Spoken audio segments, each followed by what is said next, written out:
My morning routine is very important to me. I get up at a certain time.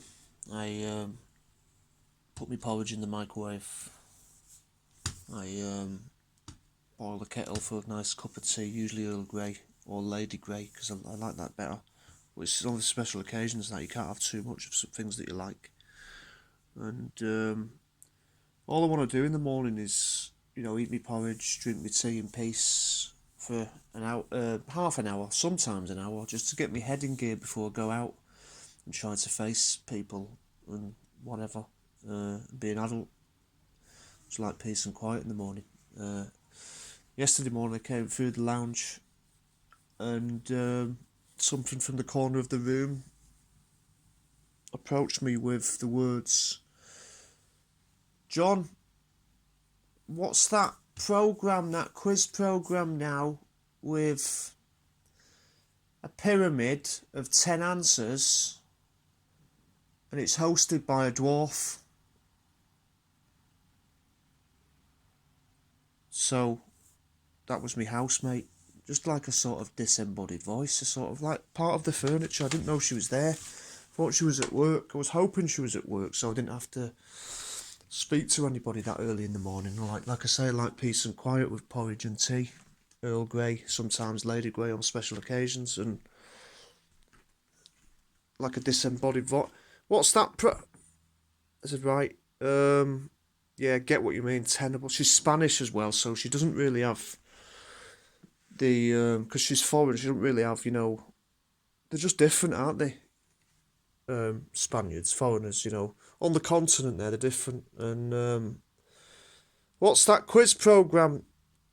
So I said it's called Tenable, and that dwarf that you're referring to, that's Warwick Davis. That, can we call him by his proper name from now on?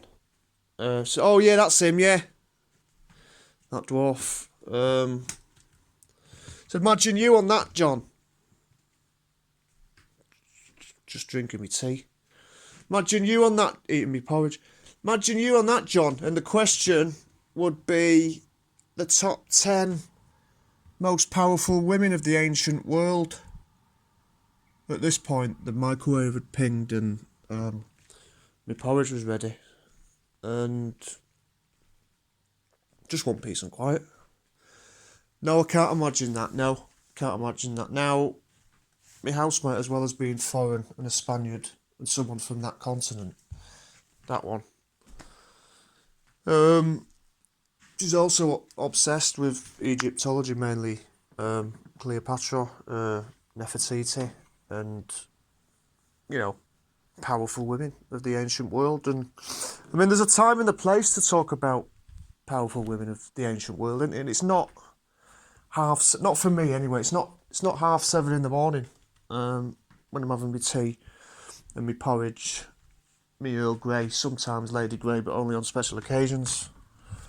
It's not 7:30. Not for me. It's not. Go on then, John. Who would you pick? 10 most powerful women from the ancient world.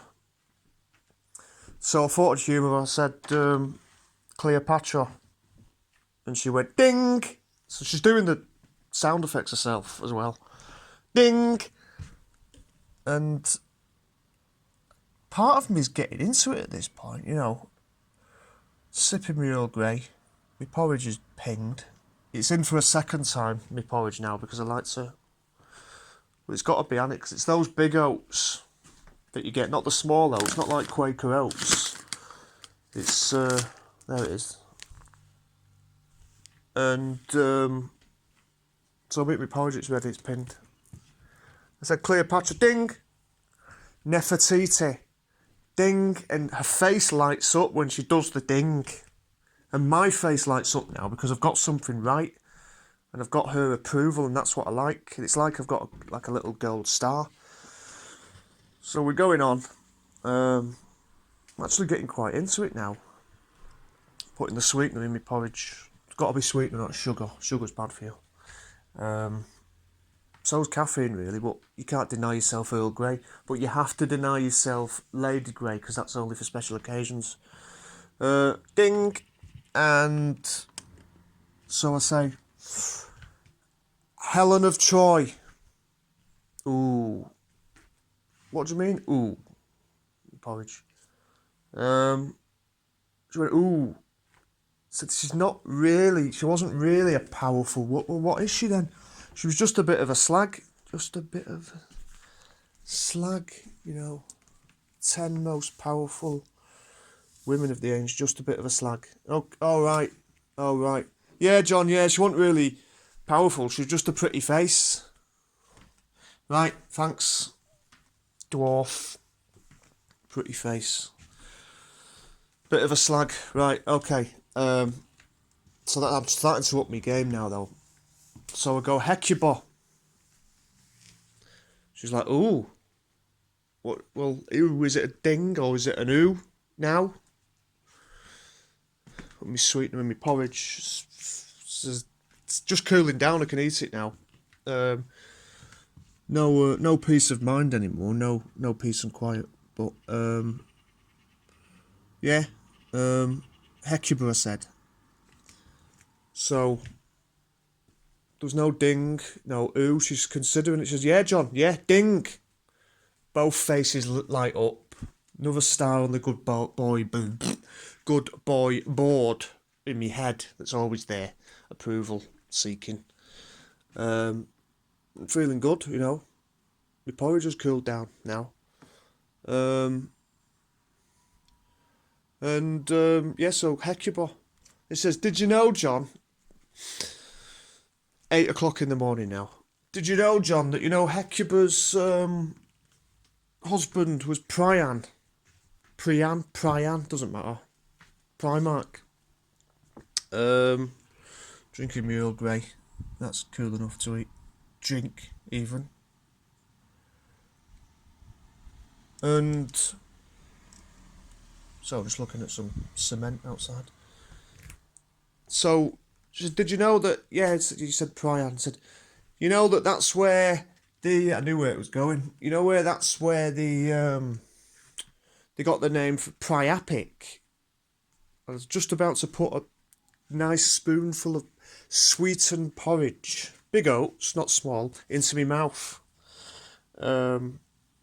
So it merged with the Earl Grey in my mouth. She said, I knew where it was going. Priapism, which is a painful erection. So I'm thinking about cocks, hard cocks, while I'm eating my porridge in the morning when I wanted peace and quiet. But at least I've got a ding on the board. And she does this as a sort of one-upmanship. And I've yet to find her fucking Achilles heel. Achilles heel.